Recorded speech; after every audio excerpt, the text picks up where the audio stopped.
shorter. Or get shorter, right? Or just fall out. Anyway, so you know, this will, as I said, this will include some holistically new elements that bring thoughts together, and also updates to certain elements which don't require that level of newness. Our process will include a robust public engagement process that will include open houses, a social media hub, and we'll talk a little bit more about that, in order to have a broad base of inclusion and comprehensiveness throughout the community, so that this is really a document that represents the entirety of the municipality to the greatest extent it can. I'm going to do some quick introductions of our team here, and then we'll move forward into introduction of the committee. So our key personnel, Emily Goldman, senior associate with us, who was instrumental in getting you over the line in terms of your housing plan element fair share plan, and some redevelopment plans that were followed up on that. Elaine Clisham is here with us. She's a planner in our office who will be instrumental in managing the schedule and keeping us on track. And James Clavelli, who's on here, he's a planner as well. He'll be involved in the development of the elements and the data and working through this with us. And we also have other folks who are not on this call, but I want to introduce those key people. The other folks will be supporting us in terms of graphics and GIS and publishing and things like that. We're joined by Susan Blickstein, who is a planner who also has a PhD, so she's much smarter than I am. And she will be leading the public outreach component of this. She's got, her firm has great experience in this, in a variety of avenues for generating public input and engagement. And also Joe Getz from JGSC Group, who I don't know he's on the call this morning, but JGSC and Joe Getz are working on a market analysis that will inform the economic development plan that we create for the master plan to better reflect the actual conditions that he's seeing within Princeton. So why is the steering committee here? Well, you've been selected because to serve as the guide in this process. And what that means is that you will help us prepare, you will help us understand, you will inform this process, because we don't live every day in Princeton. So you're coming from different places within Princeton, and you'll come together to inform these documents and prepare these documents for ultimately the adoption by the planning board. And that's really your role, is to be guidance. We call it a steering committee, and you do kind of steer, but it's also it's really an advisory committee to vet ideas and to narrow down options so that we can actually finalize documents for the planning board to adopt. And you'll also be ambassadors for this project throughout the community to help the engagement and the public awareness of this, and also alert us to things that are happening there. So the next thing I'd like to do is go around the virtual room and allow the steering committee members and master plan subcommittee members to introduce themselves. So I assume everybody in Princeton knows each other, but it's probably not the case, and we don't know everybody either. So I think that'd be a good first step. I'm seeing first on my screen, Mayor Mark Farida. Hey, everybody. Mark, glad to see you. Thanks a lot for helping out. And next up, Louise Wilson. Hi, everybody. I'm Louise Wilson. I chair the planning board. I am so excited that this group is meeting. It's been a long time coming. I live on Lytle Street, a few short blocks off of downtown from uptown. And I thank everyone for agreeing to serve on this committee. And yeah, I'll stop there. Thank you. And Kristen. Hi, everyone. I'm Kristen Applegate. I'm the Assistant Vice President for Community and Regional Affairs at the university. I have been at the university for 16 years now, which sort of frightens me. I live in Governor's Lane. And I know there were some notes that were shared with the committee in advance.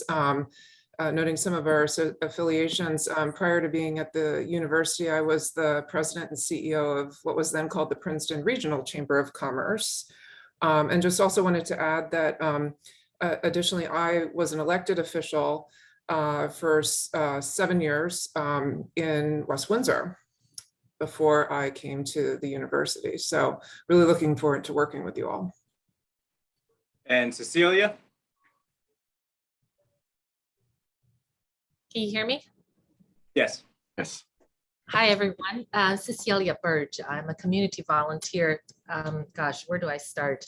I guess I have a finance background. I used to be a bond analyst. And after that, I moved to New Jersey and started a family under Louise Wilson's leadership as mayor, and who has been a former friend since then, because she looped me into volunteering, and eventually I served on the township committee with her for a number of years before eventually I moved to Princeton. I live on Lee Avenue, love my neighborhood. I also work in Princeton High School as an assistant vice principal, but I'm here as not as a school person, but as a community volunteer. So really happy to be here, and I appreciate how important this is in shaping the future of Princeton. Thank you. And Councilwoman Sachs? Hi, I am, as Justin said, a councilwoman, and I'm also a member of the planning board, and very much looking forward to this process, and great to see you all today. Ms. Satterfield? Good morning. Am I unplugged? Oh, good morning, everyone. I'm Shirley Satterfield. I have the distinction of my family being here since the 1870s. I went through the Princeton schools when it was segregated. When I was a member of the Historical Society, I noticed that no one was talking about ethnic Princeton. So I started a walking tour of the African-American community. I helped make it the 20th Historic District. I have an organization called the Witherspoon Jackson Historical and Cultural Society to preserve, collect, share our history. There are 29 plaques of noted African-American establishments. We have all but about 5 up. I'm on the Historic Preservation Commission. I live on Quarry Street. And what else? I guess that's about all. I'm just glad to be here. Thank you. And Brian? Hi, Brian McDonald, resident since 1995, and I'm here primarily to represent the school district. I chair the operations committee and sit on our long-term facilities planning committee. I've been an active and engaged member of the community and sat on the town citizens finance advisory committee for 7 years, the McCarter Theater Board for 17, and I think 6-year tours at Sustainable Princeton and the Watershed Institute, among other local groups. Lastly, I was vice president for development at Princeton University for about a decade, where I sat on the steering committee for their last campus plan. And Sam? Good morning, I'm Sam Bunting. I'm a resident of Princeton for 10 years. My background is that I was a former member of the Princeton Joint Pedestrian and Bicycle Advisory Committee, also a member of the Traffic and Transportation Committee, and its successor, the Complete Streets Committee. I was subsequently a member of the Sidewalk Task Force, and I'm a contributor to Walkable Princeton, Princeton's premier news source for sustainable land use. And Nick? Hi, my name is Nick Didimizio. I've been living in Princeton since 2015. I live on Nassau Street. I currently serve on the Civil Rights Commission, both as secretary and LGBTQ liaison. Professionally, I'm a project manager and education chemical engineer. So looking forward to see what I can contribute. Thank you, everyone. And Emma? Hi, everyone. I'm Emma Brigo. I also a resident in Princeton, obviously, and I grew up in Princeton, went through the schools here, I'm currently a creative strategist in digital marketing, but also outside of my work, I am pretty involved with Princeton Future and, very invested in the community. So I'm happy to be here as well. And Christine, we're just doing brief introductions if you'd like to introduce yourself. Sure. First of all, apologies for my tardiness. I was having some connectivity issues this morning. I'm Christine Symington. I'm the Executive Director at Sustainable Princeton. We're a nonprofit that works very closely with the municipality and residents and other institutions in Princeton. We help facilitate the development of the town's climate action plan.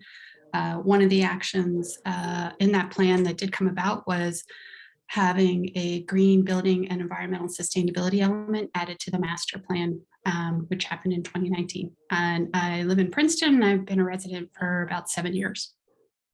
Great. And there are two other members of the steering committee that were unavailable today, Jen Carson and Liliana Morinea.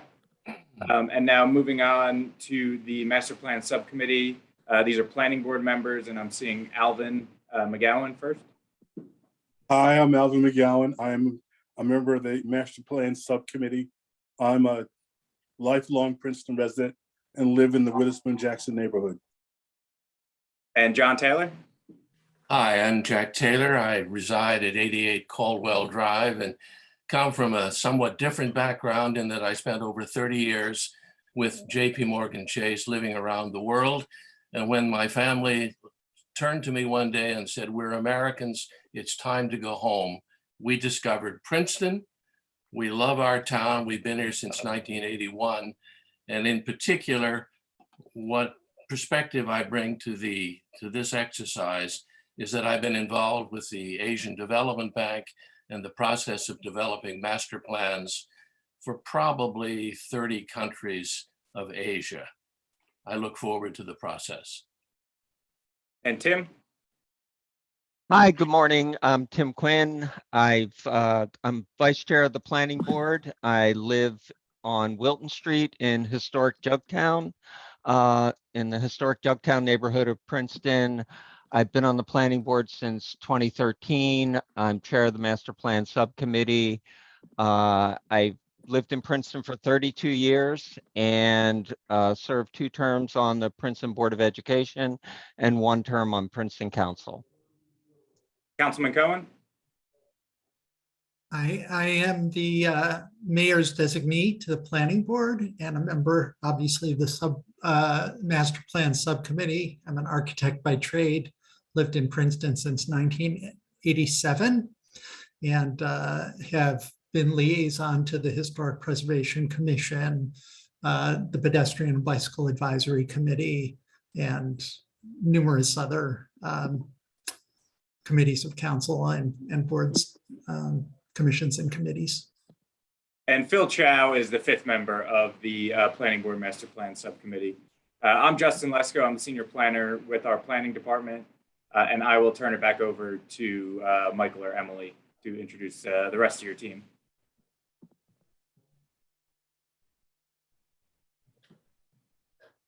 I guess Michael already did brief introductions.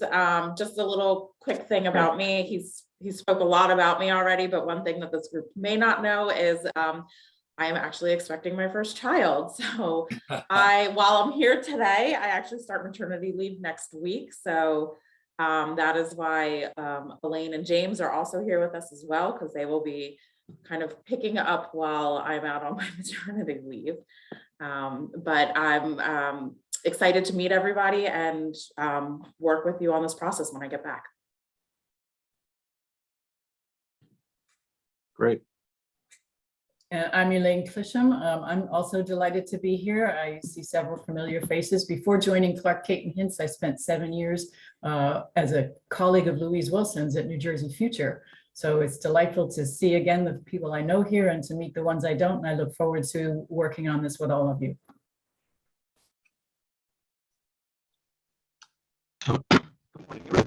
It's James Clavelli, and I work here at Clark Caton Hints. I've been here for just over 2 years. I'm excited to work on this project. I also went to Lawrence High School, and while I was a Lawrence High School student, it was the coolest town nearby, so we used to hang out there a lot. So I'm excited to work on this project. All right, Susan, can you? Just so you Sure. know, James, your microphone is not working. Right. I think it's not plugged in all the way to your port. That would be my expert diagnosis. It's about all I know about computers. When something goes wrong, unplug it and plug it back in. Okay. Good morning. Very much looking forward to working with this group. Just a 2-minute background on me and my firm. I've been doing this for 33 years, I realized yesterday on my way to a meeting. And I don't really know how that happened, to be perfectly honest. I wasn't planning on being a planner. I kind of fell into it. Born and raised in New Jersey. My roots are still there, family still there. And 95% of the work my firm does is public sector. So we really almost never work for the development community with some few very rare exceptions. So we are very much embedded in public sector planning. And, you know, they say that necessity is the mother of invention.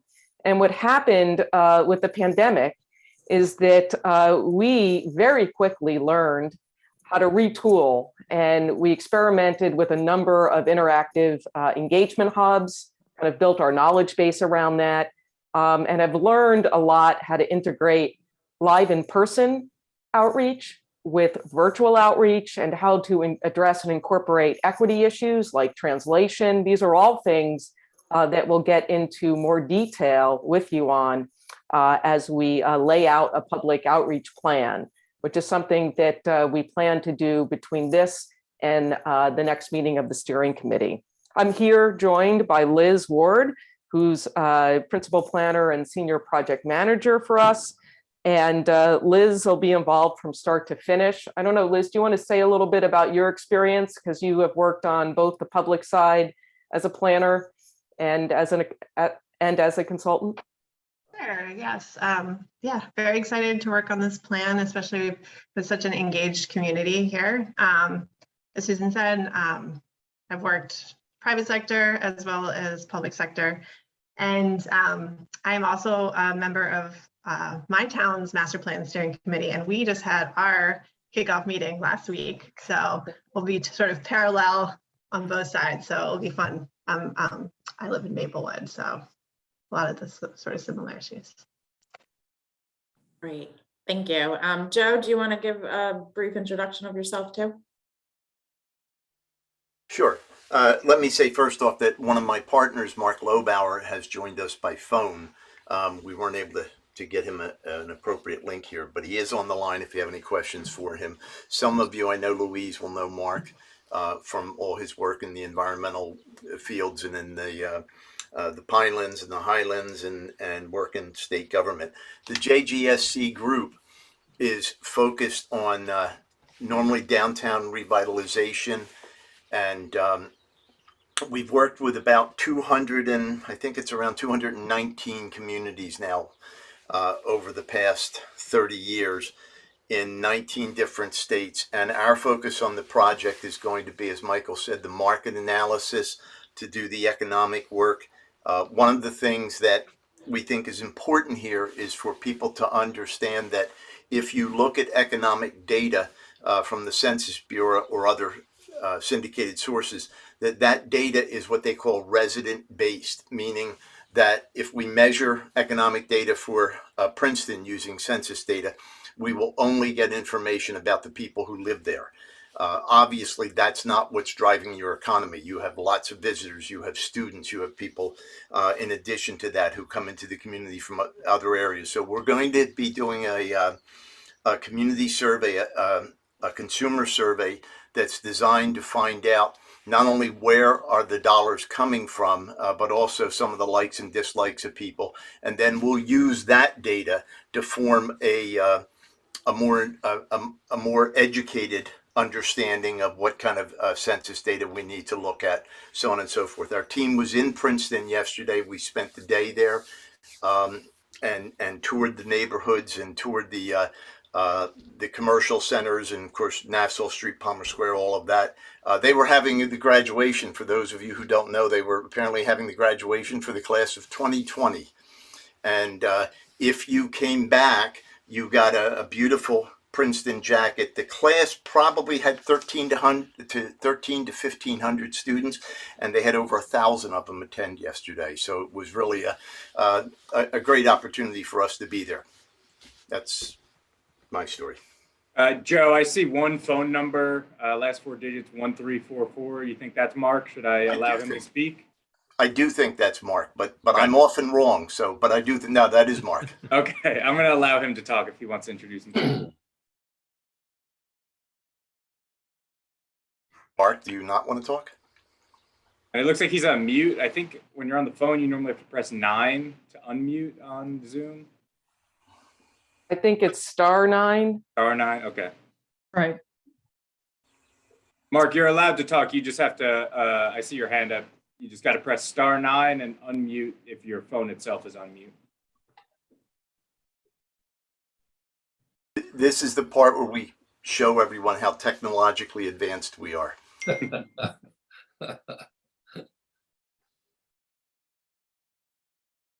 Well, I'll see if I could resend him a Zoom link, Okay. and then we could get the introduction later. Okay, so Congratulations, we're on schedule. yes. So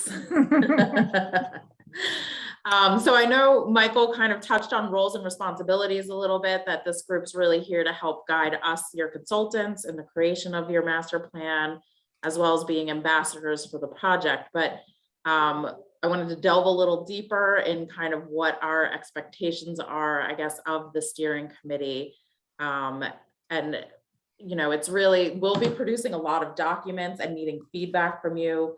As Susan indicated, at the next meeting, we're going to present a public outreach plan that we'll be looking for feedback on, as well as discussing kind of some of the overarching goals that were in your prior planning documents to see what is still relevant, or if there's new goals that the municipality is looking to achieve and accomplish.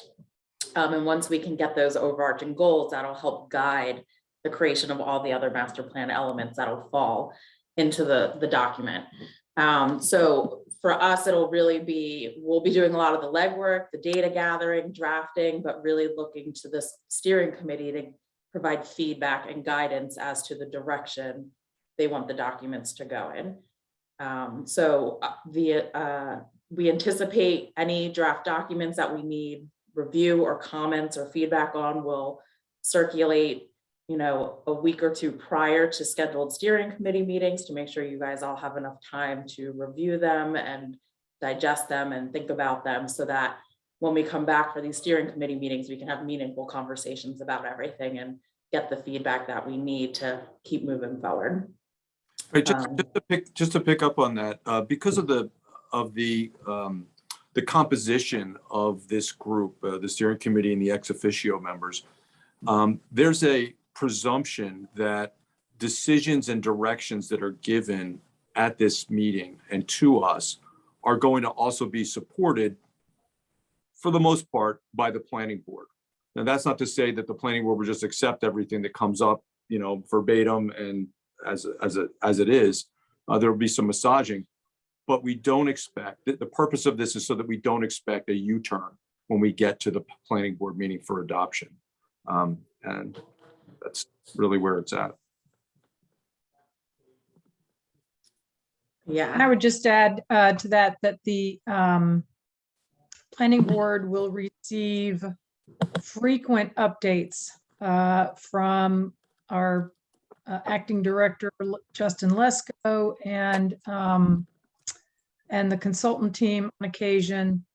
And so we'll have a lot of opportunity during the process to weigh in, provide feedback and whatnot. So, Madam thanks, Chair, I think it's also worth mentioning that planning board members have been invited to attend these sessions as attendees, along with members of the public. And for the other electeds on the call, yes, we did cover the quorum issue with our council, and we're clear to have other planning board members attend as attendees and the master plan subcommittee to serve in an ex officio role to the steering committee. Just getting our governance in order, right? Exactly. Thanks.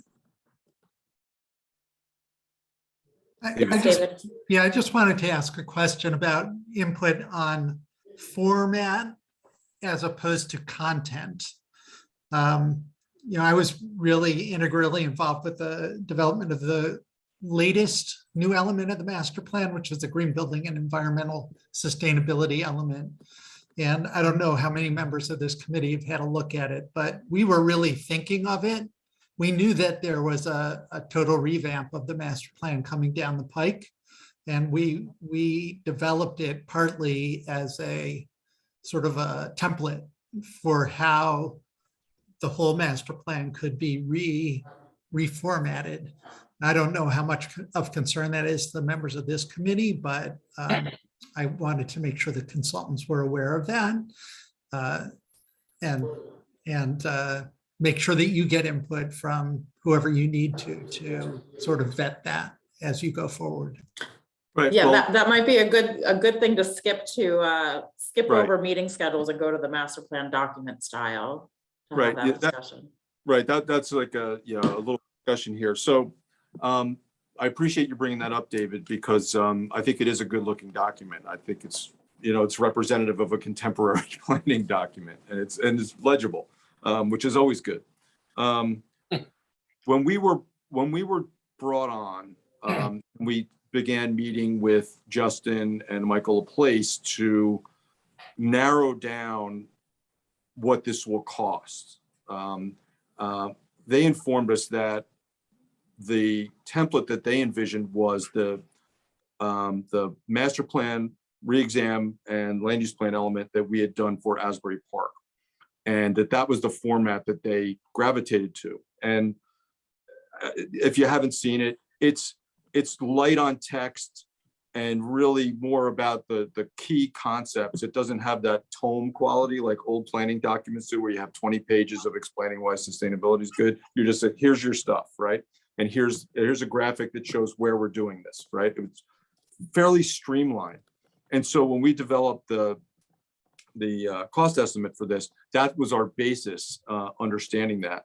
And to the extent that we go back and look at what the green building and sustainability element looks like, I don't have it currently in my mind, all the ins and outs of that graphics. We can look to that to see how that might inform the other format and try to find that similarity, that we can make sure that it feels like it's from the same family, let's say. But that's our intent. And so we're not envisioning a really horribly text-heavy document. We're really the big points, because and we discussed this with Justin, as we were developing the costs, was that we don't want this to be bogged down. We want it to be something that is easily accessible to everybody, that the concepts are clear and the ideas are clear, and that within Princeton's world, we understand that this is really going to serve as the basis for more detailed and specialized studies over time for particular places. Let's say it's a redevelopment area or it's some special study area. So we understand that that doesn't all have to happen in this document. It's really setting the stage for that. Is that consistent with where you might be thinking? I think it's compatible. The way the green building and environmental sustainability element was structured, it was with goals and then strategies to achieve those goals. And it was a lot of bullet points and very little narrative. So hopefully that's compatible. I haven't looked at the Asbury Park one yet, but. Well, yeah, well, we'll work that out. And one of the things we wanted to also let you know is that, as we move through these documents, we're going to keep them principally within a Microsoft Word format with graphics attached until we get to the point where we're locking them in. The one thing we don't want to do is publish these things and then go through several revisions. Once you get them into the publishing format, it's very costly to edit. And so we want to wait. And so as long as we're good with the bullets and the strategies and the goals and the graphics that are going to accompany them as a a rough document. Ultimately, they'd be published in the format that's really the user-friendly format, both digitally and in hard copy. If anybody does hard copy. Or just like to add one other thought about the green building and environmental sustainability element. When the planning board adopted it, we viewed it as, and the text of it speaks to this, as having, as needing to become integrated into the other elements of the plan, not be a standalone, so that at the end of the day, I envision the elements of this plan fitting together like a puzzle rather than a series of silos. Yeah, like and so Jenga. the green building environmental sustainability element features should appear all over. I mean, I don't mean to prejudge, but that was the view that the planning board took at the time. Well, I think you're exactly right. That's what it will do. Particularly, it's going to inform the land use plan element with respect to climate vulnerability, which is a required component of the land use plan element now. So I think that's one. It'll also inform the other elements as well.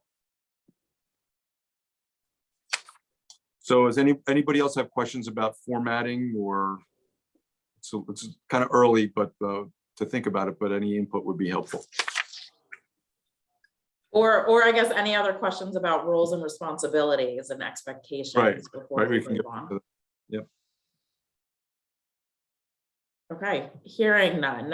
And there is time for more questions at the end. Oh, okay, David. Yep. Sam has his hand up now. Okay. Hi, Justin.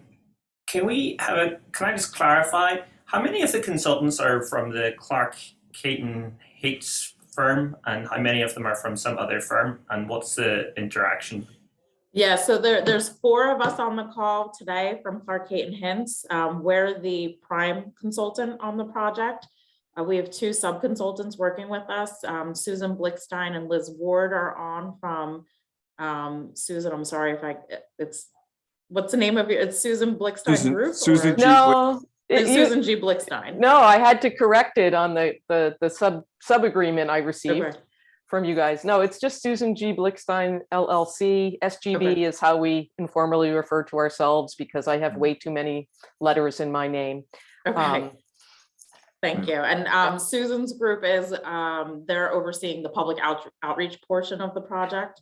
And then we have Joe Getz and Mark Lobauer from JGSC Group, and they're overseeing kind of the economic development aspect of the project. But so Clark Caton Hints is going to be the day-to-day contact with the municipality and are the prime consultants, and then the other 2 are subs underneath us. And we've worked together in the past. This is not the first time that I've worked with Michael and Clark Caton Hints. There have been many other times on master plans, on other projects.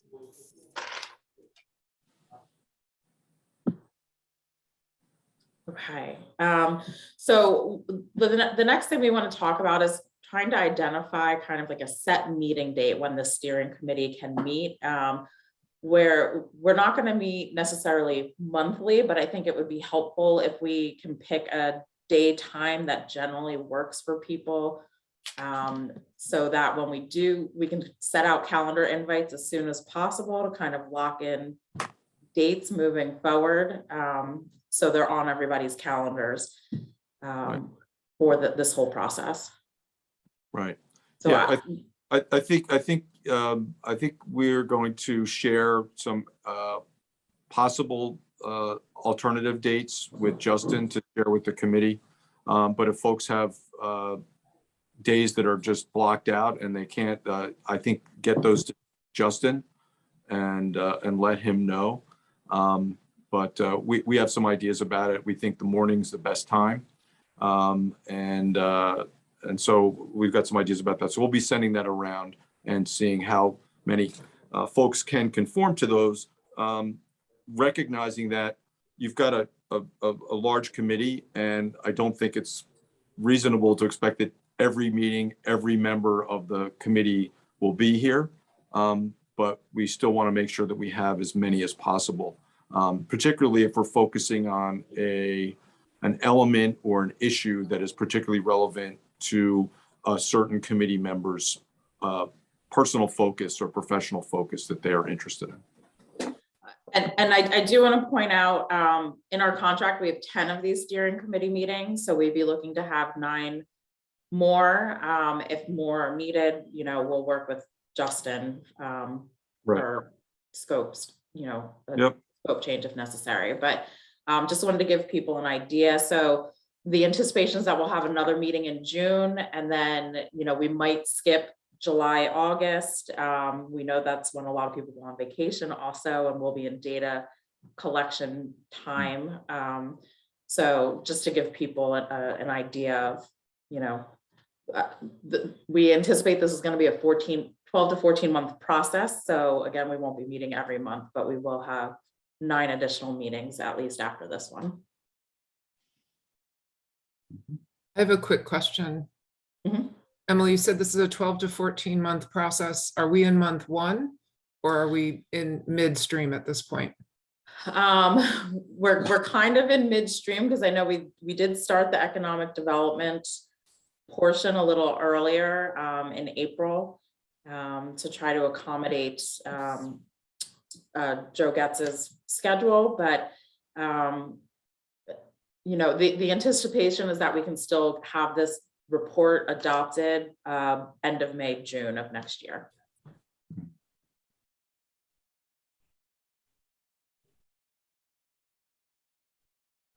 And I think once we get that standing date that we could pencil in, I'm going to get ahead of myself a little here, but Clark Caton-Hintz is going to bring us an outreach plan next month. And then we should really have everything, these steering committee meetings, open houses, even tentative planning board dates to hear this at the end. That'll give us a really good picture so we could, start putting it in our Outlook calendars. Justin, and consulting team, I think it's worth mentioning that for members of the public who are attending this meeting, that as a working committee, this group will not be accepting public comment during its meetings.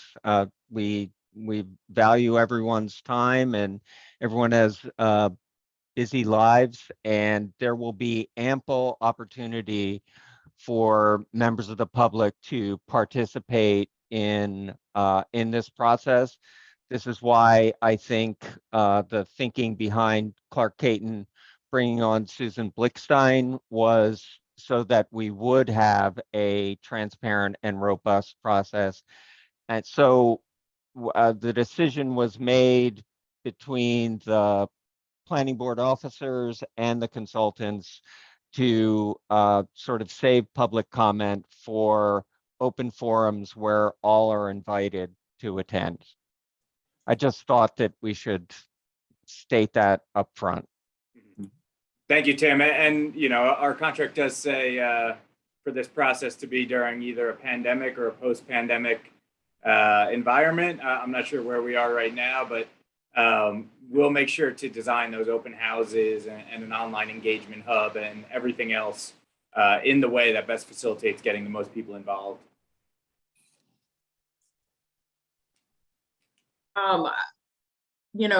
I guess the one question is, I know Michael indicated that we'll circulate some days, times for suggested meeting dates, but do we want to try to pinpoint a date for next month now, or do that offline next week?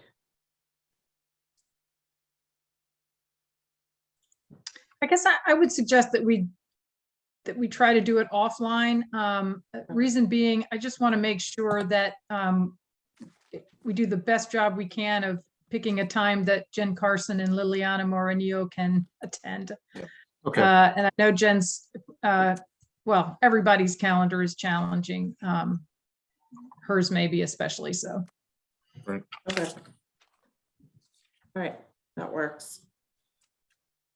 We're way ahead of schedule, which is good. Okay, so the next item on the agenda is to discuss the project branding. I know this was circulated to everybody. Has everybody had a chance to take a look at it? Does anybody need me to share it on my screen for discussion? Sure. It'd be helpful, Emily. Okay.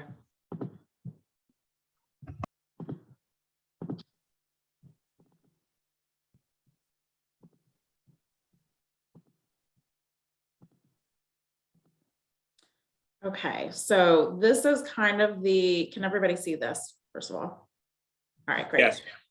So this is, we felt that it was necessary to have a master plan logo that we can use for the engagement hub, all of the public outreach documents created for this project moving forward to clearly distinguish this project so people realize that it's for the master plan. So what we did is using the Mercer oak that is in Princeton's official logo, we wanted to incorporate that, as well as using the kind of same text style and colors in the municipal logo.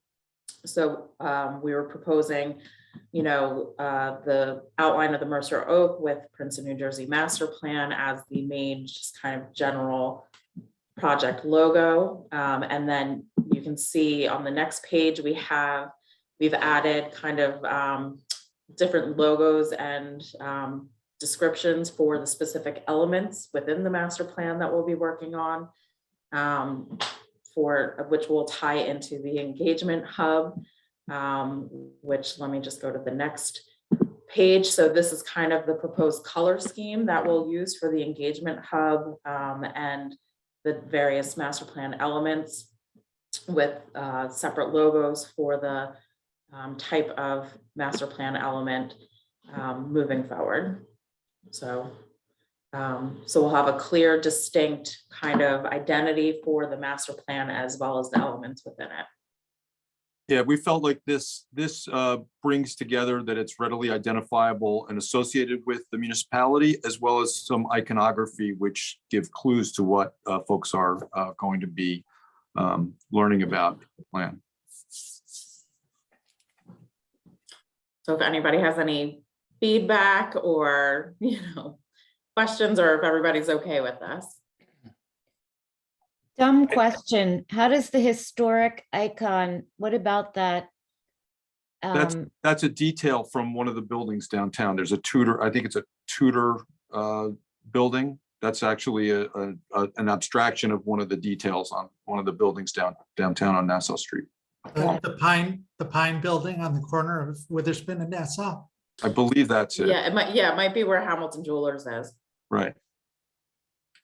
But it's it's abstract. So, you know, it could look like a town square, or it could look, you know, but that's where it came from. A baseball diamond inside a football field.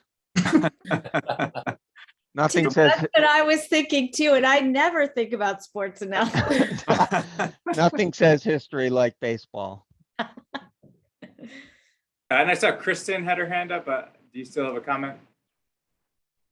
No, I didn't mean to do that, but I was intrigued by, now that I'm speaking, the only other historic reference I would think would be if there was not agreement on that, to take one of the references from the Heinz Plaza gates with the, there's a lot of symbols within that gate. So I sort of at one point thought that might be where that had come from. Thank you. I agree with that. Me too. And Emma? Hi. This is really focusing on details, but I noticed that the color of NJ, kind of that yellow orange, is very similar to the land use color, which I think, or I would consider having more of a separation from, you know, all of those icons being a separate color from the, you know, kind of title logo and color scheme. But I'm also realizing that that color is in the municipality logo. So I don't know, you know, if you would consider changing the color land use a little bit, but you know, when you look at that yellow and then you understand that land use is yellow, then you know, it's more heavily associated with that than any of the other you know, parts. Okay. Isn't it, I think it's orange. Isn't it orange in the logo? Or is it yellow? I think they're, yeah, I think they're both an orangey color. Emily, could you scroll back one page and then we can see it together? Yep. There we go. There. Thank you. Yeah, it does look like it's the same orange though. So we can play with that. So I'm just curious, since the green building and environmental sustainability element is not listed here, is that suggesting that it won't be a separate element, that it will only be integrated into other elements? Or is this not supposed to be an exhaustive list of all the elements? I think it's also like the open space one, that's going to be the open space recreation conservation element. The green building sustainability can kind of also fall under that. We also don't have the housing plan, fair share housing element on here. That one actually will be a standalone document just because of the format already exists and the brevity of pages in that. It's over 1,000 pages. So that will be kind of incorporated through reference into this larger master plan document. But okay, I would suggest that, you know, the open space element needs to be renamed if it's supposed to incorporate green building as well, because they're really quite separate. I mean, yeah, they are. I agree with that, David. Well, just we're not really touching the green building and sustainability element. But you're saying that it needs to be integrated within the open space recreation and conservation plan element? Emily was suggesting that. I was just saying it could be in terms of, you know, for the engagement hub, that's where it could be, but otherwise we can create another icon and label. I was just asking the question of what what it meant that it wasn't listed amongst these various elements, whether this was supposed to be all inclusive of all the elements of the master plan.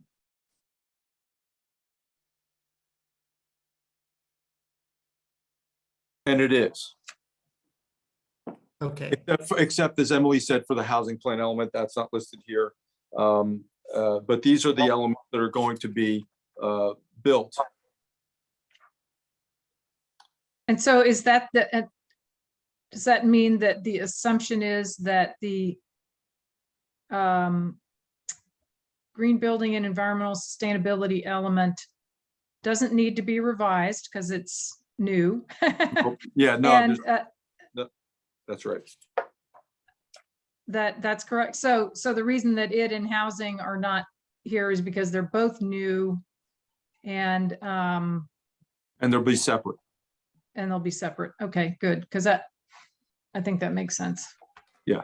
Yeah. These are the ones that are going to be overhauled or new. At the risk of, you know, inserting myself, I'll say that when the final product is made available on the municipality's website, you know, there'll be a separate link, you know, these are huge documents for different things, and that would include, you know, those elements. So when you go there, it's not going to look like, you know, a one-off necessarily. Does that make sense? Yeah. Yeah. So the virtual world gives us another opportunity to make it hang together. Right.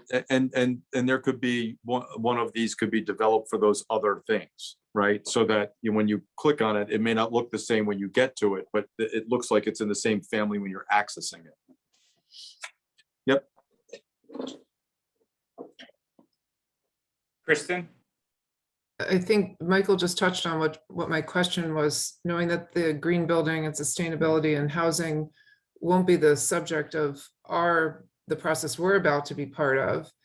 Shouldn't they though have their own logo and color so that with notes, I would think there would be a forward to the document that would share that those two elements had been prepared and, you know, at a separate time, but that they're included in the document. It just feels like if they don't have something that's branded in the same way, it will somehow look like it's not part of the document. And that's something we can accommodate. We can do that. Yeah, I think that's a good point, Kristen, even to have just like a cover page, you know, with one of these logos before introducing one of those.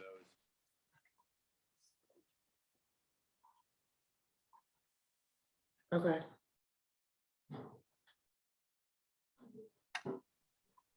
Great. This is great feedback. Does anybody, any other comments or feedback? Sam? Can I ask, who decided that these should be the chapters of the master plan? Because it strikes me that by having these particular components be raised to the level of separate elements, we have already kind of put a bias on what the themes of the master plan are going to be, even before public outreach has begun.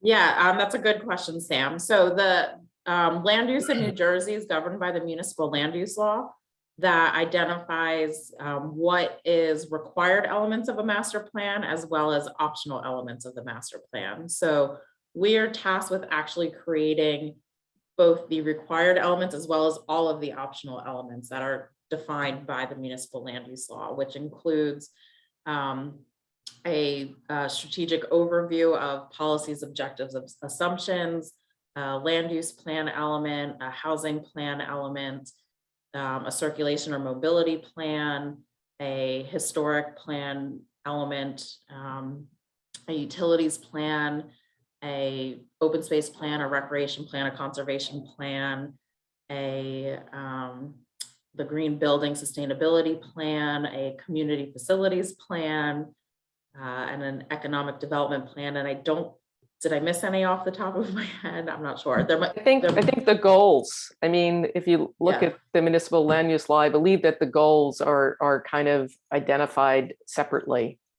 Yes. So there is something that ties together, you know, work that's already been done, you know, integrated into the separate elements, but also through the higher altitude pieces that have to be created as part of it. And if it would be helpful, I can circulate that excerpt of the municipal land use law to the steering committee so they can see kind of the descriptions of each element and what they're required to cover. So I think what you're saying is that each of these elements is a mandatory by statute. No, that's not correct. Oh, not all of them, but. No, the land use plan element is mandatory. None of these other elements are mandatory. Housing plan elements mandatory, land use is mandatory, the goals and objectives are mandatory, stormwater management's mandatory. But on the flip side of that, you can't just make up any you want. You have to go with those optional ones. Isn't that correct? Well, yeah, and within that framework, you could, you know, a municipality develops their own, you know, elements and policies with goals, objectives, and policies within that framework. But really the only mandatory pieces are the objectives, land use, housing, stormwater. And the new component that was added to the land use section. Right, the climate vulnerability section, which was added to land use. So they've expanded land use to require the analysis of vulnerability due to climate change. Well, you know, I don't want to belabor the point, but I mean, I don't feel like my question's been answered. Who decided that these optional elements ought to be chapters of the master plan? So the municipality already has all of these elements created except for the economic development one. So the request for proposals that went out asked for the update and creation of a kind of overhaul of all of the master plan elements Princeton already has, as well as the creation of the economic development one. So if I could jump in to offer a direct answer to Sam's question, the master plan subcommittee put out the RFP that included the proposal for these elements of the master plan. Right. And if I could just add, while it's always been my understanding that all municipalities must comprise their master plan with these distinct elements, part of the advantage that we have now creating an updated community master plan that is, you know, not necessarily, I guess you could make it into a printed document, but it's really going to live in online, that there need to be, you know, direct connections and linkages between and among all of these elements, because they are not, I mean, they have focus areas, but they must intersect. It's just, you know, really important. And so I think posing the question was that it's a really good question to pose, and that it's something that we need to keep in mind, that they aren't sort of distinct standalone documents or objectives, if that makes sense. They're interrelated. Entirely. Yes. Can I just ask, Sam, are you hoping there were some other elements to be included in what we're going to do, or do you think we should not be looking at something that's on this list? I'm just trying to figure out what the point of the question is. Maybe that'll help us. I guess it's going to come on to public outreach whenever we reach that point of the agenda.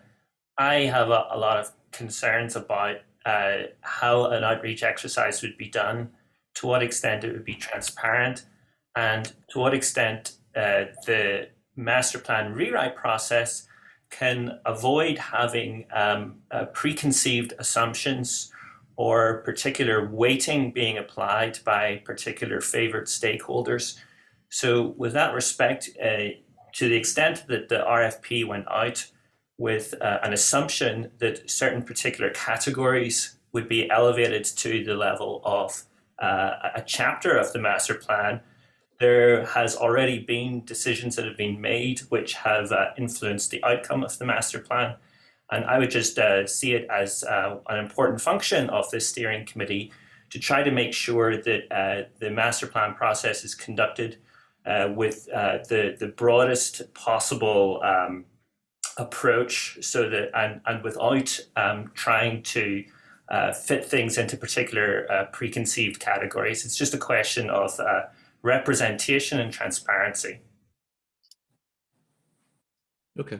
Yeah, I'm sorry, Mayor, if I could just add, I think that that thought, Sam, went into the selection of members of the steering committee.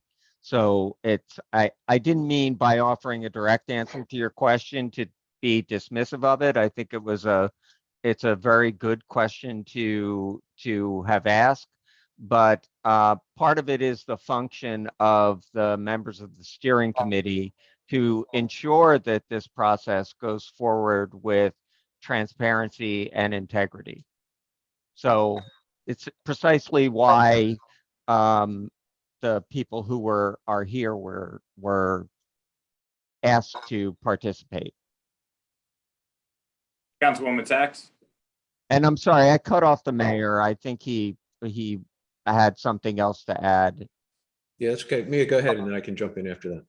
Well, I actually was going to ask the same thing that you asked, but just to go back to what you said, Justin. So my understanding is that there are a number of set categories under the MLUL that, or you know, like boxes that can be in the master plan, in a master plan, and a number of elements. We already had all of them in our master plan, except for the economic development element. Is that correct?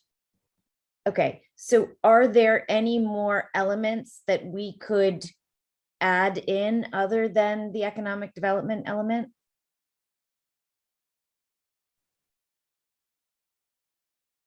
Anybody?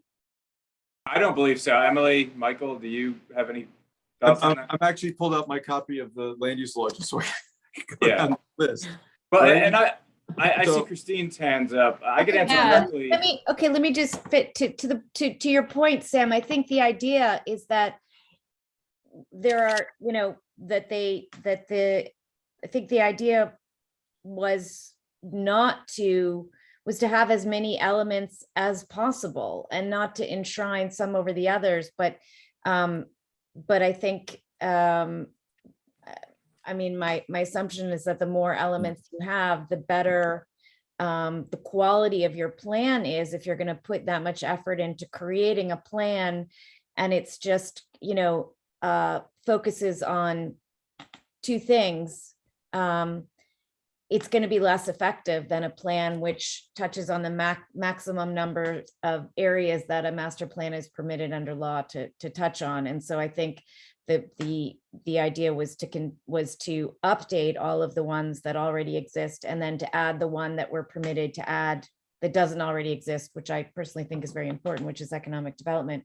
But if there are, I think it's really that simple.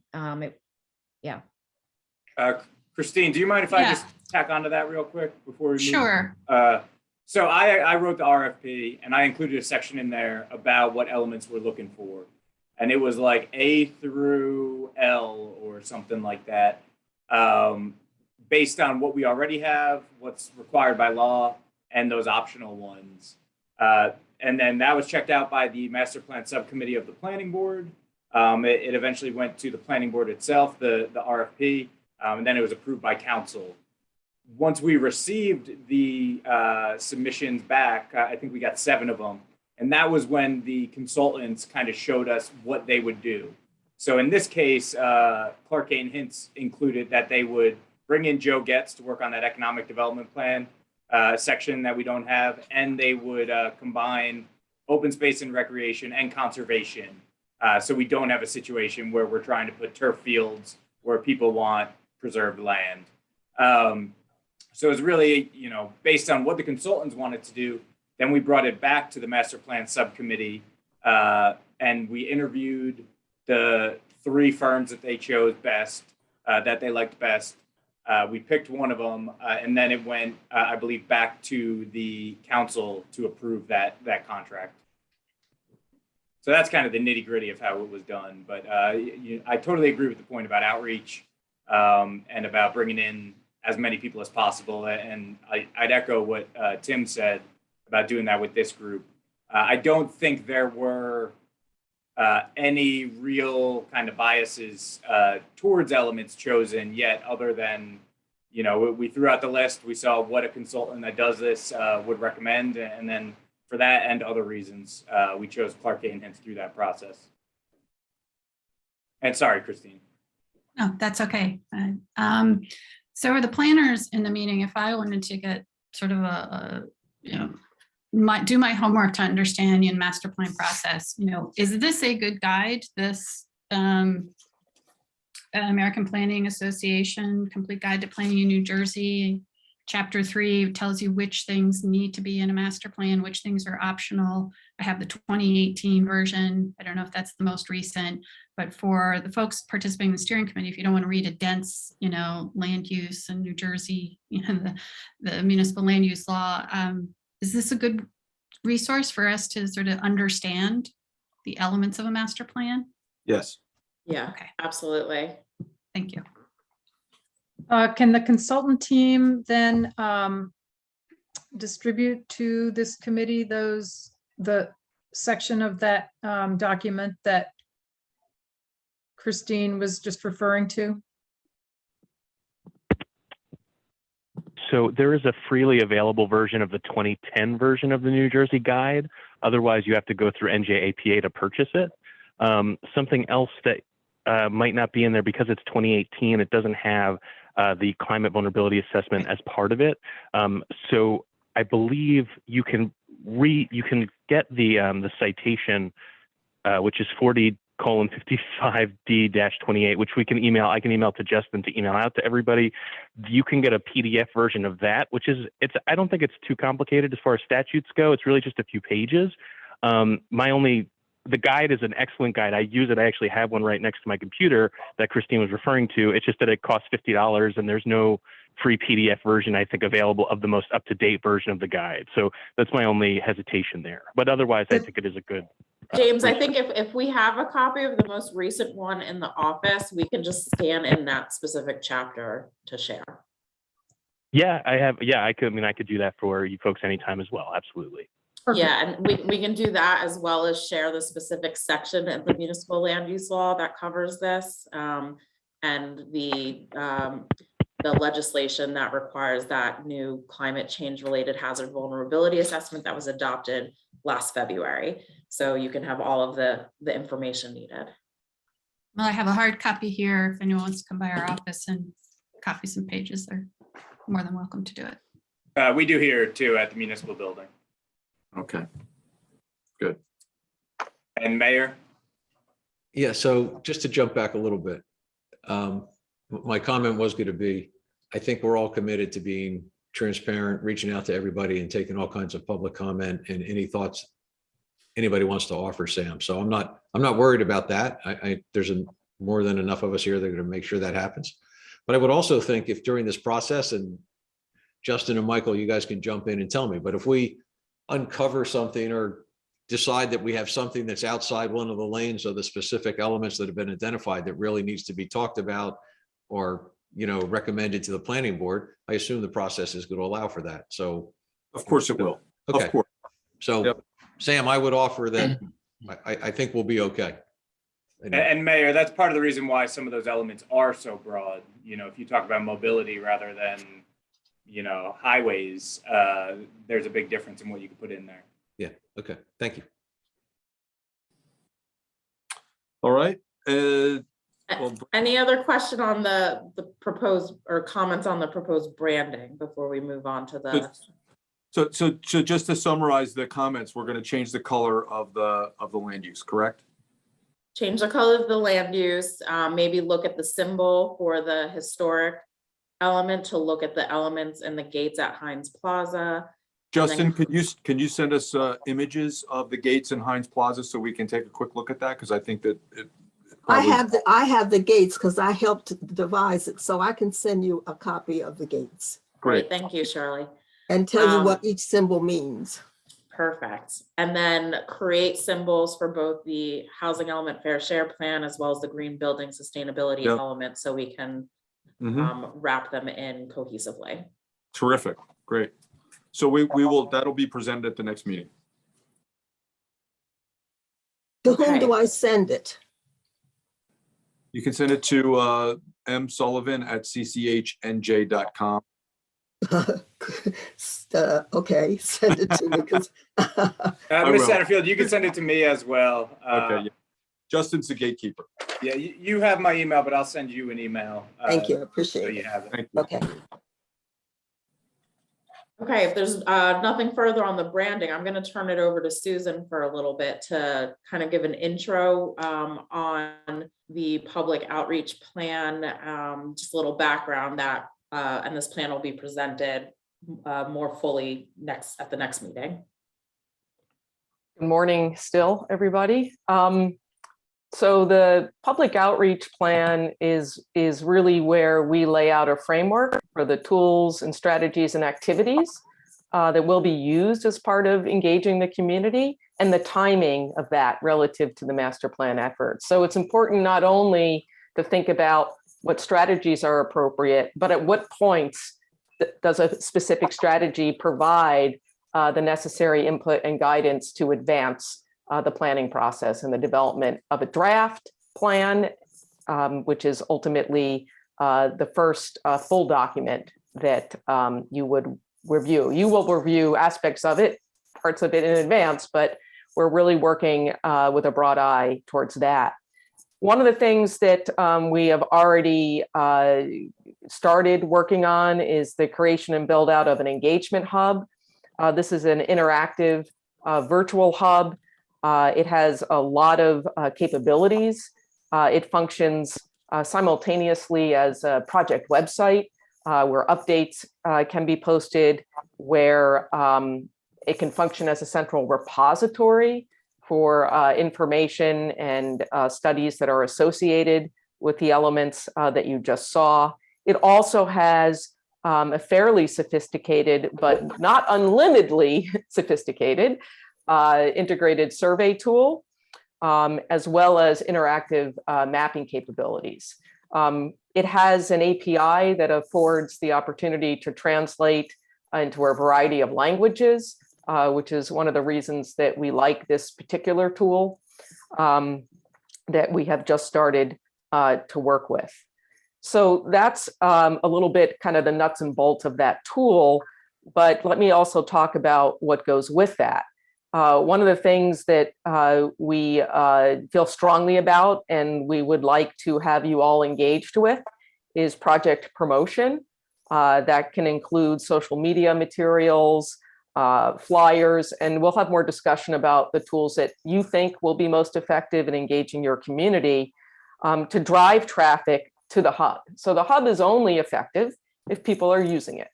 And the way that we do that is through various promotional techniques. Again, these are materials that we produce both virtually with QR codes, typically bilingual, and we can talk more about that as well. But those are tools that we would employ at various points in the study, but also in the lead up to important engagement opportunities, such as open houses. So I'll talk a little bit about more of that in a second. So we have the strategies and the timing that we need to sort out with you, the creation and build out of the engagement hub, which is a process that happens throughout the planning process. It's not we build it once and it's done. It will change throughout the process. And we have the important component of promotion and working with the municipality and you all to really get deep promotion of different activities and tools as they are occurring as part of the process. There are a variety of outreach activities such as, and I'm sure you're all familiar with these, not only the meetings with the steering committee and some formal presentations before the planning board and open houses, but we also have the ability, and this is something that we have to coordinate with the municipal staff to address strong engagement and interaction with various local commissions and committees that are relevant to the planning process through roundtable discussions, interviews. So there are opportunities for that direct engagement, in addition to being able to participate in all of the other tools that we will create. So roundtable discussions, pop-up events where members of the team basically are posted in various centers of activity throughout the municipality and create an opportunity for people to interact in the course of their kind of daily movement patterns. Something we've done in a lot of communities. It's a little labor intensive, but we think it's worth it. And I could explain more about that when we're talking specifics as part of the outreach plan. And there's also an opportunity to basically piggyback on community group meetings. So meetings that are already happening, that already have members of the community engaged with those groups, where we could piggyback onto and provide an update and an activity and a way to get additional feedback. In the past, and we actually did this as part of the bicycle network plan, we have done youth-focused outreach activities in various communities that we've worked with. That is also something that could be something that we could talk about, but I guess we are working within the confines of the existing scope that has been developed. So we really need your input on your priorities. What are the priority activities and tools that need to be emphasized? And so the purpose of doing the outreach plan is for us to have that discussion up front and inform that plan. So Susan, I just wanted to make sure you are aware that Council just had a presentation last week from a joint effort to do mobility survey outreach they actually had fantastic response from the student body at the high school. So we can get that information to you and you can sort of interact with the folks who worked on that to, if there are things that are missing or. Right. No, that's great. That's great. And we also found them to be engaged in some of the prior efforts. So absolutely. And I just wanted to ask, another tool that has been brought to my attention is the urban footprint tool. Is that something that you've come across? So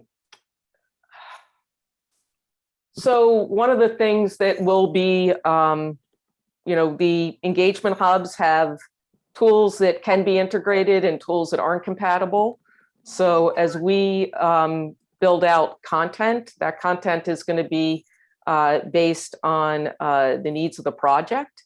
Right now, just preliminarily, our thoughts are that there would be more of a high level sort of visioning and goals interaction that would be built out on the virtual hub and could also be similarly built out in an old-fashioned trifold, go out into the community version.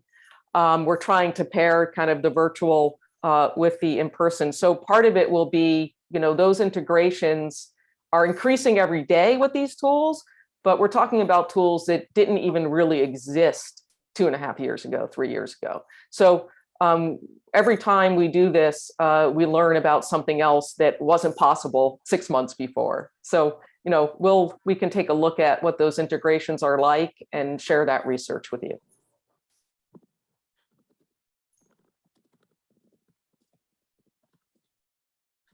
Great, thanks, Susan. Any additional questions on just kind of the overview of what to expect at the next meeting for the public outreach plan? I see Sam. Sam. I see Sam's hand up. I'm sorry, can I just say? Please go ahead. Is that okay? One more quick thing, just so you understand. We're sort of we're involved in sort of the technical side, building it out, the tools, the activities, the strategies, planning for that, and setting up the promotion so that we get as deep into the community as we can. But in terms of content itself, like for the surveys, we're going to be taking the lead from Clark, Caton, and Hintz and the steering committee in particular on what needs to be, emphasized. So just want to clarify a little bit on roles there. Sorry, thank you for letting me jump in there, Sam. Yeah, I don't know if this is the right time to raise questions about public outreach or not. Yeah, Mike, I see is saying yes. Yeah, so sure. I did have a comment about the public outreach. I understand that you're building this plan, and I personally consider the role of the steering committee really to be about ensuring that public outreach is conducted well. And to that, based on what you just said, it sounds like you have a pretty good plan, and I'm sure that you're going to bring something which is pretty good. I'm just think this is really important because in this town we have certain groups who are extremely adept at getting across their point of view and in influencing these kinds of processes. And then we have other groups who tend to be disempowered, even when there is a facially neutral kind of outreach effort taking place. And I can see that, when you go into the community and like do the pop-up events and things like that, there's an opportunity there to reach potentially a broader section of the public than would be reached by self-selected kind of events like public meetings or even the online hub, which will depend on participation by people who are self-selecting to participate in the online hub. I guess my question is, do you have any plans or ideas about how you might evaluate whether the outreach effort is successfully reaching the full extent of Princeton residents and community participants across all demographic, age, and ethnic backgrounds? How would you try to evaluate whether that effort is being successful? And what steps would you take if you find that there are potentially areas where the outreach is not reaching as far as you would like? So one of the things that we try to do with the in-person pop-ups or intercepts, even with the discussion groups, is to share, and then we're a little old school about this. Somewhere I have a bilingual flyer with a QR code. We have gotten participation in our interactive hubs that goes beyond what you might typically think of in terms of the audiences, the way that you've explained them. So there are a few things. We are very concerned about getting formally or historically unrepresented groups involved in the process. We have thought about that and offered pop-up events as one good way in which we've been able to do that successfully. I'll also say that no outreach effort is going to reach every single person and every single demographic and every identity within every, it's just, it doesn't exist. And I just want to be clear that that doesn't mean that an outreach effort isn't successful. We need to set up the range of strategies to create as much success as we can. And we'll be committed to doing that, of course. But some of these strategies you could think of as what we might do, an activity we might do at an open house, right? That we're replicating in another way. Now, we're never going to get every member of every community in any community to physically come to an open house, right? And it's the same, honestly, I'll be honest, candidly, that's going to be true of the different activities. There'll be groups that we can capture through those activities, and we will make the efforts to make sure that we have the broad range of those strategies. But I think that because we now have these virtual hubs, a lot of assumptions go into, therefore, we should be able to, statistically reach everybody. And all a virtual hub is a way for people to have consistent availability, check-in, and participation that's convenient for them, right? But it's not a substitute for another tool. So this is why we try to build out across tools, and we may reach a certain part of the community with one tool or one strategy, and another part with another tool and another strategy. So we're really looking at it in the aggregate, and not only through the hub, but through these other activities. So that's generally how we approach it. And I would love to tell you that, we can guarantee you that every age, every income group, and every identity and ethnicity and within the community will be solidly and deeply reached. But that would require a huge amount of resources. Yeah, okay, but just to be clear, my question was, how are you going to evaluate that, not how are you going to achieve it?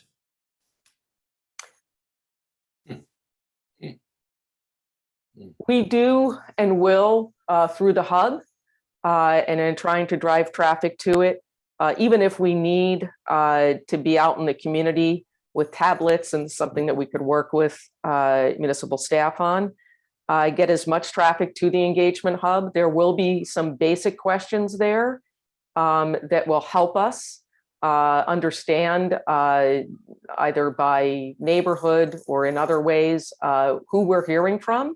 And we would look at that periodically to understand, engage, whether we need to do something differently. We'll try to collect the same information in public, but I'll tell you that for the most part, people don't want to, there's even less of a willingness to share some of that information face to face.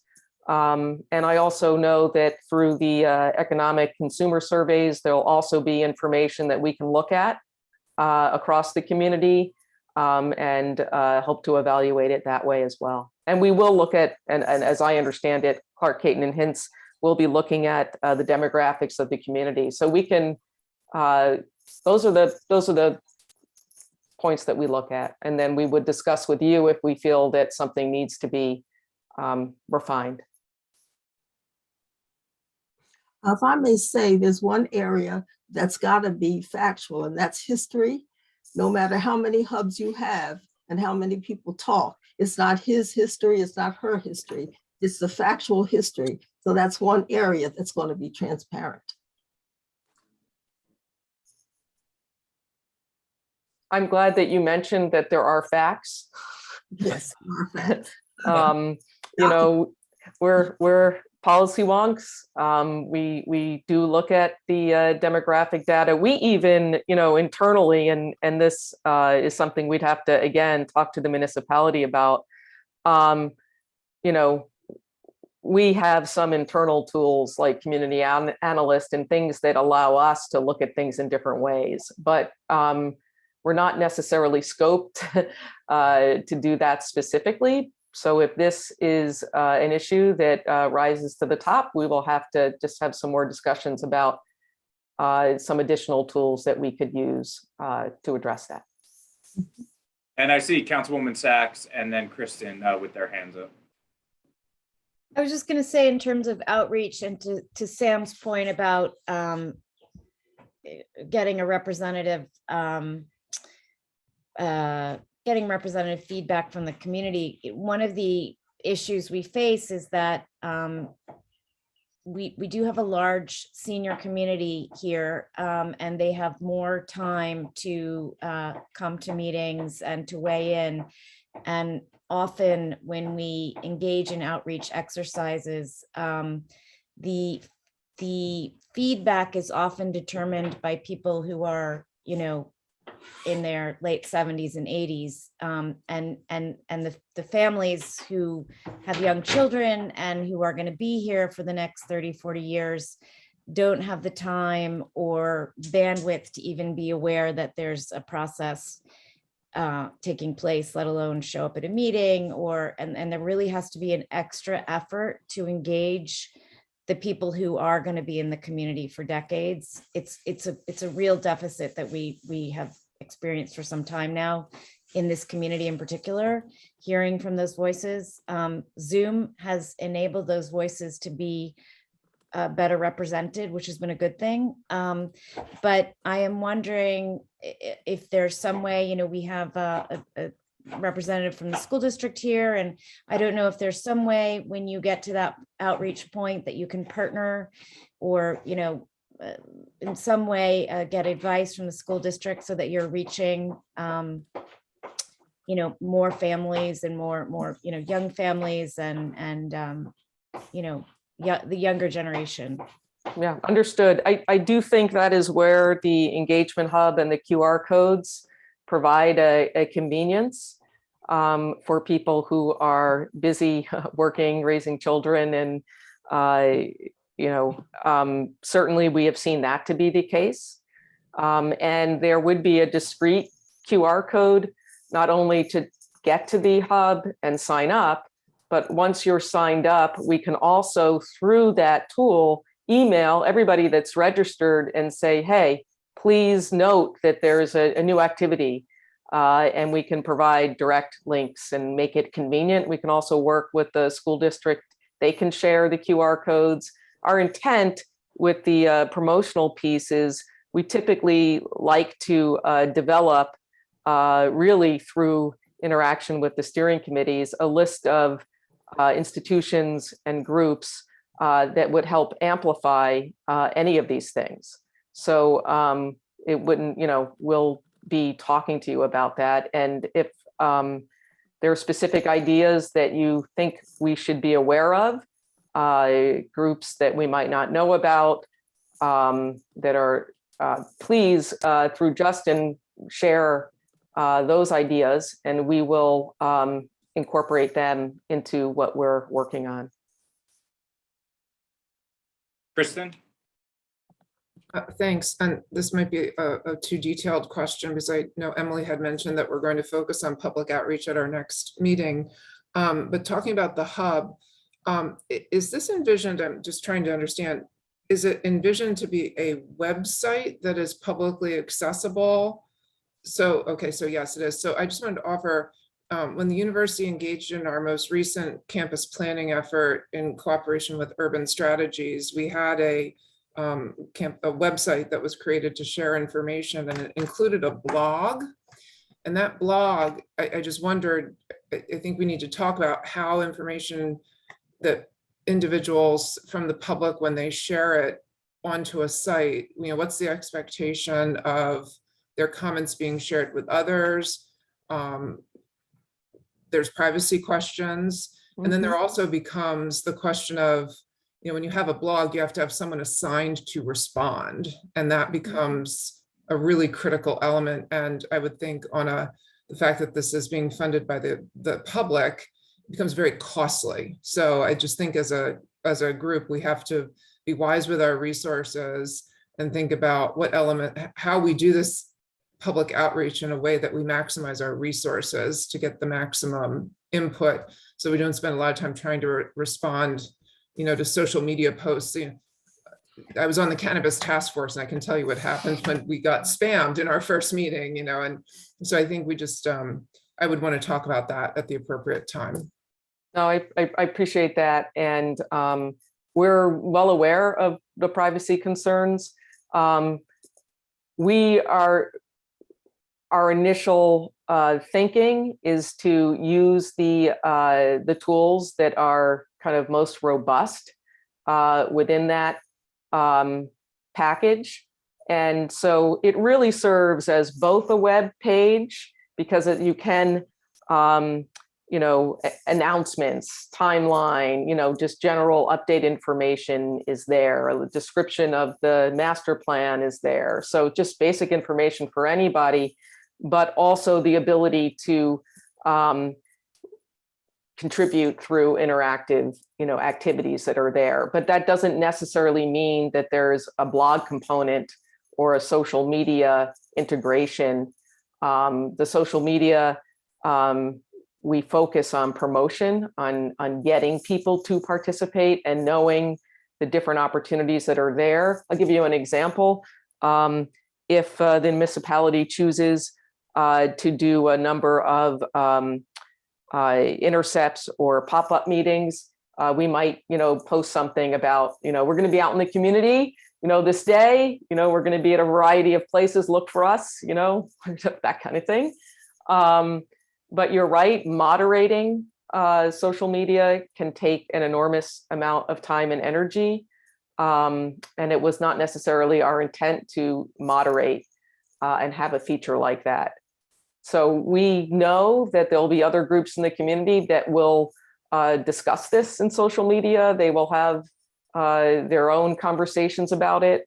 That happens in every community we work with. So we don't necessarily need to do that as well as, build out the other pieces of this.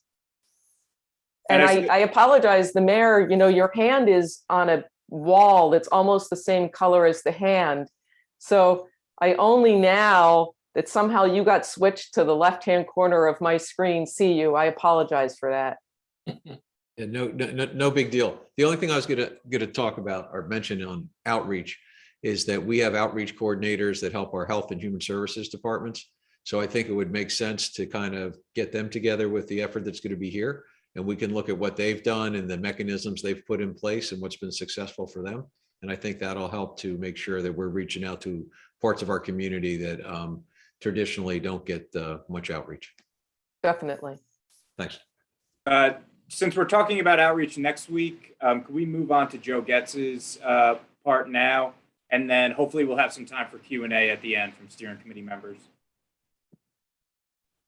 Or next month. Did I say next week? Am I up? Yep.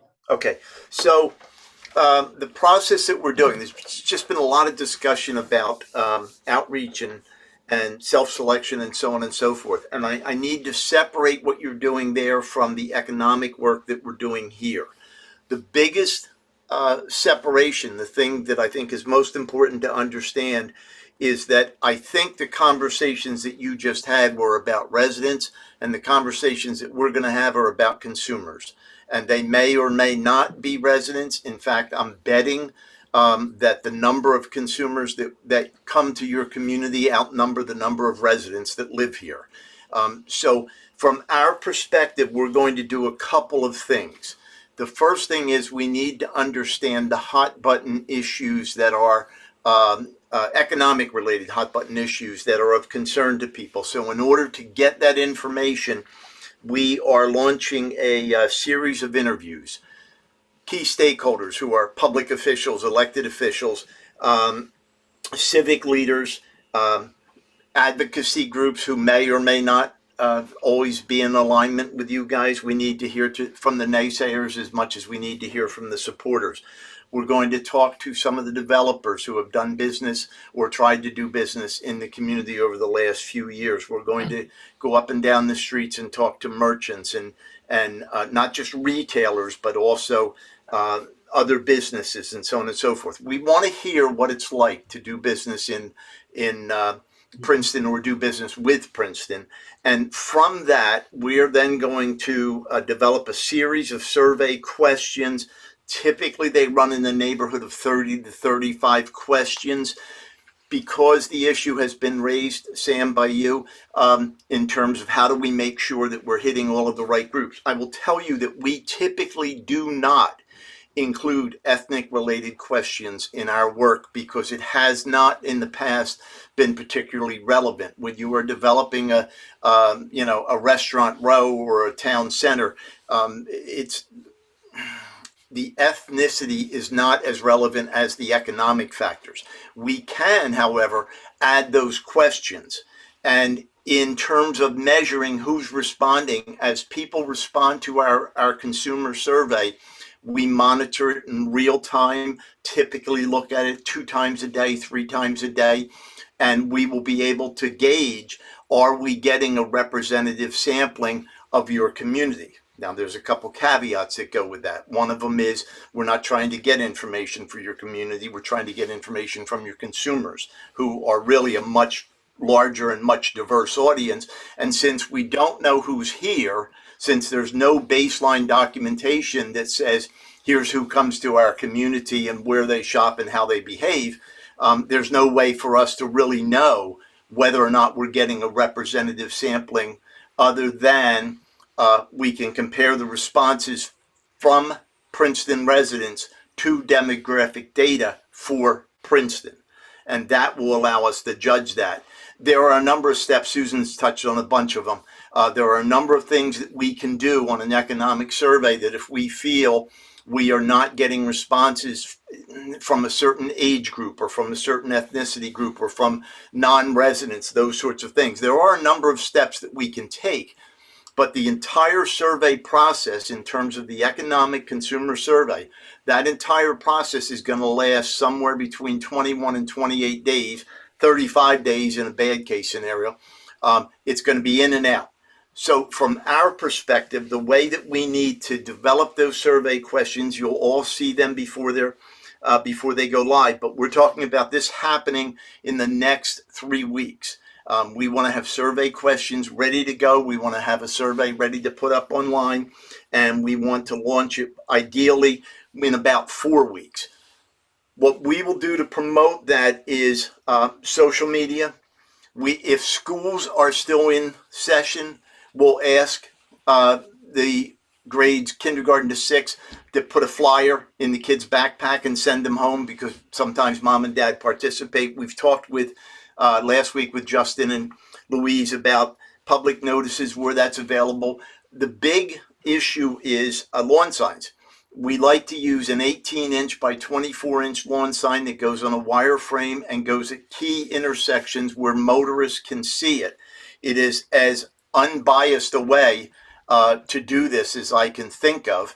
and they get high visibility, and they typically account for about 25 to 30% of the total responses that we get.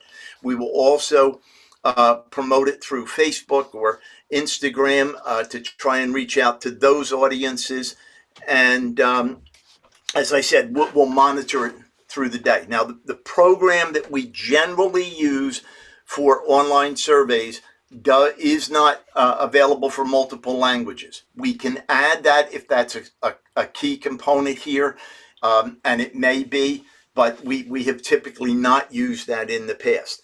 At the end of the day, we will aim to get about 1,200 responses from the survey. To make it statistically valid that we could make an economic recommendation on, we're going to need about a 405 response at a 95% confidence interval. So we generally don't have any problem getting that, but as I said, we'll monitor it day by day, hour by hour. We'll know where we're going on that. Once we get that consumer information, and to just summarize what it is, we want to know who's here, we want to know how they behave economically while they're here, and we want to know what they want. And once we have those three general areas covered, we'll be able to match that back to economic data for the region and for the municipality itself, and then that will allow us to start to perform a comprehensive market data, because then we'll have real information about who's coming here and how they're spending their money and so on and so forth. In a nutshell, that's what we're hoping to do. And again, we expect that we're going to be through this process. If we launch it in the first week of June, for us, it should be all over by the end of July. Now, there is a student component that we launched a few weeks ago. We got some responses from the Theological Seminary. We're going to launch it again in September in the hopes that we can get a measurement of Princeton University students, because they are contributing a great deal of money to your economy. And in addition to that, we'll also want to measure the staff, the faculty, and the parents and family and friends of those students who are coming here, so we can get some measurement of, as I said, yesterday was graduation for the 2020 class, and just by walking the streets, you could see the number of outsiders who came here and were spending money down on Nassau Street. I wasn't as familiar with the shopping center, so I don't know what that influx was, but I'm sure there was some impact there as well. That's what I have. Great, thanks, Joe. And it looks like Councilwoman Sachs has a question, Councilman Cohen, and then we can spend the remaining 10 minutes or so if anyone has questions about anything you've heard today. So I'm a little concerned, Joe, about what you just articulated, because you mentioned, who are the consumers, what do they want? And you rightly identified the fact that at this point, the bulk of the consumers are from outside of Princeton. And so what they want is not necessarily synonymous with what Princeton residents want. And this is one of the core issues that we have is through a lack of planning in our community, we've reached a point where the merchant community, in order to satisfy their bottom line profit, has needs in terms of parking and things that are very car centric, that actually act to obstruct the access of our central business district to residents who, many of whom would prefer to walk and bike, but feel that the area is so congested. And so in many instances, the consumers that you would be surveying, what they're going to say that they want actually runs contrary to what people who live here actually want for their quality of life. And so I'm wondering how that, my larger question is, how do you, one of the reasons we're doing this master plan is to try to figure out ways to workarounds for that, those issues. How do you then start to connect the dots between these different elements? And, because obviously if you present the conclusions as standalone for each survey or whatever, that's not going to get us too far. So, and I don't know if that's a question for you or for, CCH. Well, the process. first question we're going to ask on the survey is, what is your home zip code? That will allow us to then distinguish who's a resident and who's a not. The second question we're going to ask them is why they're here. Are they here because they're a student, a parent of a student, an employee, a visitor, a resident? Having those two pieces of information and having a sufficient number of responses, as I said, around 1,200 or so, will allow us to segregate it out.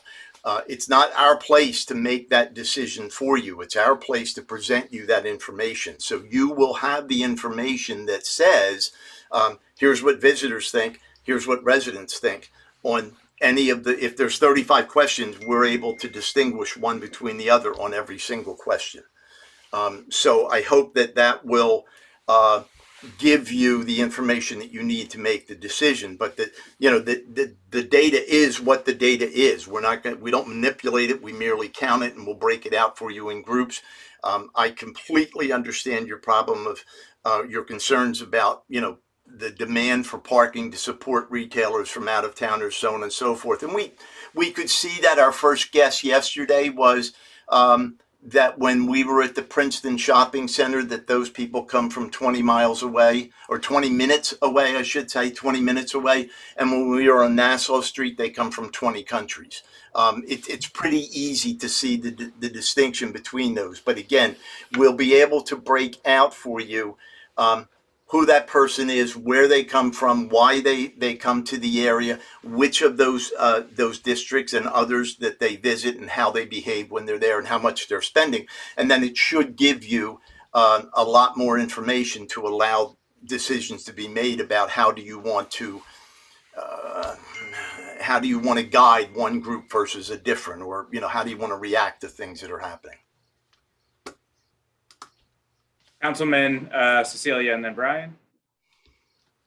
So, Joe, I'm a little bit concerned that the information you might be able to gather over the next couple of months is going to be a little distorted, because downtown Princeton is going to be a construction traffic hellscape over the time period that you're and I'm worried about everything from getting responses that are just crabby, because people are in a bad mood because of what'll be going on, but also that different people will be here and responding to the survey than would ordinarily be the case. And I'm curious whether you've given any thought to that. We have two major road closures, two major construction projects that are going to be contributing to this. Not to be cavalier, but road closures are a part of life in New Jersey. It's what we deal with typically. I think that wow, this really sounds cavalier. If you're stuck in traffic and you're sitting next to a lawn sign, that may prompt you to participate in the survey. But I mean, I can tell you that over the years we've worked in Times Square, New York. We've worked in Jersey City during all of the rebuilding that was going in the downtown there. I don't know that I would share your concern about any impact that traffic might have on it. I do have a concern about whether or not we're capturing a representative sampling of who's, like, for an example, again, on Nassau Street. In terms of your residents, that's not going to be a difficult issue to get to them. You have 7 different publications that we can do press releases in news articles with, a print ad if we need to. If we do the lawn signs the way that we're asking to do them, which they are yellow and they have black lettering, they're very difficult to miss. I think we'll get a high level of awareness amongst the residents themselves. The concern about what audience is on Nassau Street is when the college is shut down, we don't have the parents, and so we don't necessarily have, that contribution to the economy. I think we can recover from that by doing the survey again in September when they return. But beyond that, from what Maya is saying, I'm not certain that you really I don't know that your goal is to how do we cater to that visitor. So it may not be terrible, but I am comfortable that we'll get a good representative sampling. If I'm wrong, we'll know it within a few days because we track and measure a couple times a day. And then there are, we'll all put our heads together and we'll have suggestions for how we overcome that. Cecilia? Hi. So I want to talk a little bit about communication. I do recommend that we go for multilingual signs and advertisement and whatnot, particularly because the Hispanic community, and Liliana is not here, unfortunately. I think the Hispanic community and the South Asian community are, well, Hispanic community has a language barrier there, but Hispanic and South Asian communities in town primarily function on WhatsApp. The Chinese community almost exclusively function on WeChat. So I don't know if you have plans to, communicate via these social media methods. That's one concern. Another concern, I don't know how you can address this, but in many ways, the Asian communities are, this is not a blame, right? It's a reality that the Asian community lives with, and I'm sort of on the edge of it. I'm not entirely in it because my lifestyle is very integrated with Princeton and with the schools and whatnot. But the majority of the Asian community functions outside of Princeton, and in large part because our retails are not are not tailored for them. They don't shop grocery. They go across Route 1 because there's Asian market there. They buy expensive product. The purchasing power is there, and it's mainly reflected in the housing market. And the housing market is also segregated in such a way that you have people like me who are more fluent, who are sort of lifers in Princeton or in the area or in American in general. But then you also have very new immigrants who are just here for the education purpose. So I think how you capture that data is, I just want to provide that. Well, I guess our focus has traditionally been on the economics component of it. I think there's a question that has to be answered about what is it that this committee or this community, how do you want to deal with the Nassau Street, that commercial district that includes Nassau? If the focus is making sure that residents are heard and accommodated, that might be different from an Asian, the screen's just shifted, I've lost you, there you are. That might be different from addressing issues of Asian or Pacific Islander communities that are attending here predominantly for the education purpose. In terms of language itself, and there's there's two questions here. One is the language and one is the participation. In terms of the language, we can put a component on there to do translation. In Chinese, I'm assuming, I haven't looked at it yet, that they're going to cover both Mandarin and Cantonese. When we did our work in Chinatown in Manhattan, we did have to address this issue and we brought in advisors to help get us through it. And I can do that again, that's not an issue. But that only addresses the language question. That doesn't necessarily address the participation question. I know Susan was shaking her head, and can I throw you under the bus, Susan, and go, maybe she has the answer? Because honestly, I don't. Careful if your hair is itching your face and you go like that. Not a problem I generally have, so. No, but I mean, if there are particular ways or ideas that you have about how we can get better penetration into that community with, specific tools, or, no idea is nuts as far as I'm concerned. Right. They're all worth kind of, hearing them and considering them. So we would be very much open to that. I'm sad to say that my assistant is currently back in Taiwan, but So until recently, we did have even live translation capabilities. But yeah, please get back to us with some ideas that you have. And if, and we'll think about that for sure. And I'm also reminded, we just finished a survey, I would say last month, in Livingston, New Jersey, where the population's about 1/3 it's a very strong growing Asian population there. And they went to extraordinary steps. Again, we did not handle that part of it. We just managed the survey part for them.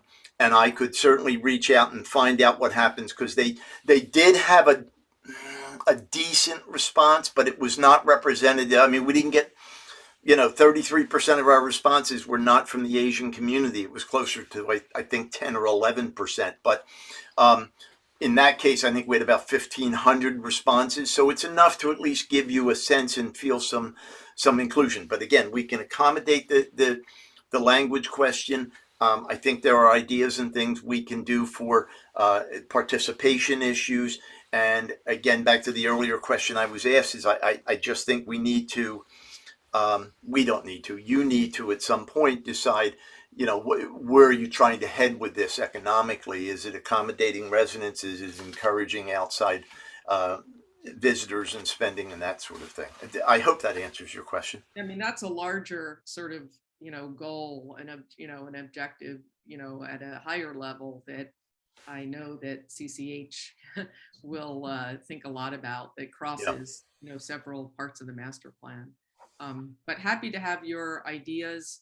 And we did, this is sort of funny. I remember a while ago on a project, we went into a Mahjong club, and which was pretty funny because the diversity there was pretty interesting, age-wise, racial, ethnic-wise, all kinds of things. But now that a lot of the gaming, all of that is happening online, it's a different world, and so we will think very hard about how best to go about that. Yeah, thank you for that. This is where I was joking that Louise is my former friend, because I often get volunteered for these things and I ended up being the bridge. But I'm happy to be the bridge between you guys and the particularly the Asian, the Chinese community. Liliana is obviously well connected in the Hispanic community, and so I'm happy to do that. But just one more note on that. I think that a lot of these initiatives, including the translation itself, so much of it is lost in the translation. So this effort of communication should be coupled with education, and that should be done in their space rather than inviting them to town hall meetings where they don't have a habit of going, or just the concept itself is intimidating to walk into a government. Right. I think it probably makes more sense to go into the local Chinese schools or Chinese restaurants, Hunan or somewhere on Witherspoon. That's really their space. I think that's where we can yield the maximum results. But thank you both very much. One other point that I might want to add, because it has to do with all the languages, is we have on occasion produced surveys in bilingual. In Elizabeth, they insisted that they be English, Spanish, and we got zero response in Spanish. What we've learned over the years, and this is not to say that we won't do it online. We'll do it online that way. But what we've learned over the years is that a surprisingly high number of people may be of a certain ethnic background and may commonly speak their native language in day-to-day business activity, but a large number of them read and write, or at least read and comprehend English. And I guess it's in part because they're thrown into an English-speaking world. So we do get a lot of participation. And the earlier concern, I think Sam actually raised the question about the age, or someone made a comment, I'm sorry, about the age groups, and we find that the younger Asian and Hispanic and so on and so forth, the younger ones are much more likely to participate online than the others. I'm sorry, Emily. Yeah, no, we're at 11:05, so I know Brian has been waiting patiently to ask his question. So I think Brian will be the last, and then we'll just kind of go through an overview of basically the consultant's next steps to lead to the next meeting. Yeah. Thanks. So my question is about the public schools, which many people consider to be the one of the backbones of the community. And I'm wondering where they fit into this process, because the town is growing. Estimates have been that it could grow by 10% over the next decade and keep growing at a rate like that. And our schools are under absolutely tremendous pressure. We're at capacity with all of our facilities. We've got a state budget cap on the tax levy. So we're facing, we have extremely tight budgets and are under great pressure to sustain the quality of our schools. So in addition to the pressure on the facilities and the budget, as more school children enter the district, it puts pressure on our teachers, our administrators, and our staff. And so I'm curious, in a planning process like this, whether there's a place for the schools, and if so, might it be a prominent one? Yeah, Brian, that's a great question. So one of the elements that we have that we're creating is a community facilities plan, and that will heavily involve discussions with the school and the school board. And we intend to come to your the facilities committee that you oversee. I think that's what you called it. Operations. Yeah. Operations. You know, so we intend to fully have discussions with the school board and the committee, and factor in facility needs for them within that element. Thank you. All right, great, Emily. So like you said, we're already over. Can you give us the next steps so we can try to get everyone out of here? Yeah, so thank you guys for bearing with us a little bit longer. So what I have in my notes for next steps is to circulate some days, times for to set potential future steering committee meetings to Justin that he can circulate with this group. To circulate information from the municipal land use law, the APA planner's guide, as well as the specific language on the climate change hazard related vulnerability assessment to everybody, so they can better familiarize themselves with the master plan and the various elements. And that Shirley is going to send Justin pictures of the Heinz Plaza gates, which he can then forward to our team so that we can update the historic symbol, and we'll update the branding material. And Susan will be working on developing the public outreach plan to present next month, and Joe will be working on some of those consumer survey questions to share with the group to review. And I guess if the consultant team can let me know if I missed anything else. Emily, there's one thing I'd like to add. This is Mark Lobauer. Okay, yep. That is that next week, I expect to begin interviewing the stakeholders that are on the list that you furnished to us. I'm going to be reaching out to all of them by email and inviting them to select a date and time to do an interview with me via Zoom, because we'd like to wrap up those interviews as soon as possible. That the information we gather from those stakeholder interviews will help guide us in the formulation of the questions on the consumer survey. Great, thank you. Thank you. All right, wonderful. Thank you all for your time. Feel free to reach out to me via email, phone, stop by our office if you have any questions or concerns. We'll get all that stuff to you, and we'll plan the next meeting. Thanks very much, folks. Thank you. Thank you. Thank you. Thank you. Have a good day.